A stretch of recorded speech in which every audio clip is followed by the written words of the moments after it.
Ես առանց սխալվելու հավանականությամբ կարող եմ պնդել, որ Ալիևը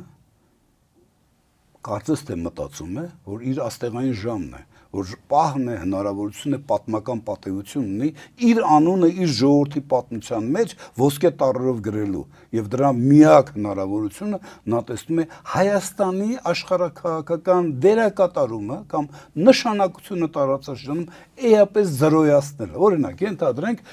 պայմանական մասում Ալեքսանդրապոլի պայմանագրի շրջանակներ մի հատ Հայաստան այնտեղ տարածաշրջանը անկյունում վերընկած։ Սա Ադրբեջանի նախագահի, իսկ ինչու՞ չէ միգուցե թուրք-ադրբեջանական տանդեմի, այսպես բաղձալի նպատակներից մեկն է։ Հիմա ինձ որևէ մեկը կարող է ապացուցել, որ ես սխալվում եմ։